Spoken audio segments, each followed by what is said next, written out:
Did you know that a once powerful god of grain and fertility faced off against the Ark of the Covenant? Meet Dagon, the mysterious ancient deity worshipped by the Philistines, longtime enemies of the Israelites. For centuries, Dagon was considered a symbol of strength, abundance, and divine favor. But who exactly was he, and why does he still capture our imagination? Dagon's roots run deep in ancient Semitic culture. His earliest form likely emerged from Mesopotamian traditions, where the name Dagon meant grain, a symbol of nourishment, life, and prosperity. He was worshipped long before the Philistines claimed him, appearing in records from Ebla, Mari, and Ugarit. To early societies dependent on agriculture, Dagon represented not just a god, but a lifeline. Without grain, there was no survival, and with Dagon's favor, there was hope for fruitful harvests, full granaries, and peace. When the Philistines arrived in the Levant, likely from the Aegean, they adopted Dagon as a central figure in their spiritual life. He became their chief deity, with grand temples built in his honor in cities like Ashdod and Gaza.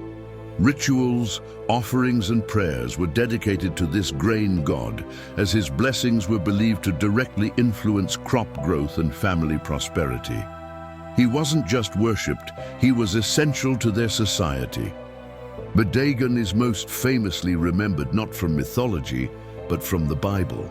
In 1 Samuel 5, after the Philistines captured the Ark of the Covenant from the Israelites, they placed it inside Dagon's temple in Ashdod.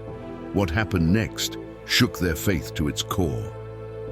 The next morning, Dagon was found face down before the Ark. The following day, his statue was shattered, head and hands broken off, lying on the threshold. It was a symbolic and spiritual defeat, one that highlighted the supremacy of Yahweh over all pagan gods. The event marked Dagon as not only a god of fertility, but a fallen symbol in the eyes of biblical writers. Interestingly, while many today envision Dagon as a half-man, half-fish deity, ancient records don't support that imagery. The idea of Dagon as a merman likely came from later interpretations and translations, possibly due to the Hebrew word dag, meaning fish. However, most scholars believe this was a linguistic mix-up. The original Dagon was far more connected to agriculture than the sea. In reality, he would have been depicted as a regal figure surrounded by symbols of harvest, wheat, tools, and perhaps livestock, not a fishy tail or scales. Still, this fish god idea stuck around and was popularized centuries later by H.P. Lovecraft, the legendary horror writer. In his 1917 story Dagon, he reimagined the deity as a terrifying underwater creature worshipped by ancient cults. Lovecraft's version was no nurturing grain god, it was a primordial horror inspiring fear and madness. This darker twist transformed Dagon into a symbol of the unknown and helped embed his name in pop culture, horror games, movies, and novels. Despite the mythologizing and misinterpretations, the original Dagon was a deeply important figure. As the god of fertility and grain, he played a vital role in shaping the spiritual and agricultural life of the Philistines.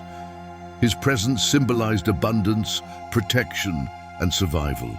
He was a guardian of growth, a divine partner in the cycle of planting and harvest. So what happened to Dagon's worship? After the decline of the Philistines and the rise of monotheistic traditions, Dagon's temples faded into ruin, and his name was remembered mainly through biblical critique and scattered inscriptions. But archaeology continues to uncover artifacts, tablets, and references to his worship, proof of his once-revered status in the ancient world. Today, Dagon stands at the crossroads of faith, myth, and horror fiction. He represents how gods evolve over time, shaped by culture, rewritten by religion, and reborn through storytelling. Whether as a provider of grain or a creature from the deep, Dagon's legacy endures. If you love diving into ancient myths, forgotten gods, and bizarre legends from the past, hit that like button and subscribe for more mythology shorts. Explore the legends that shaped our world, one God at a time.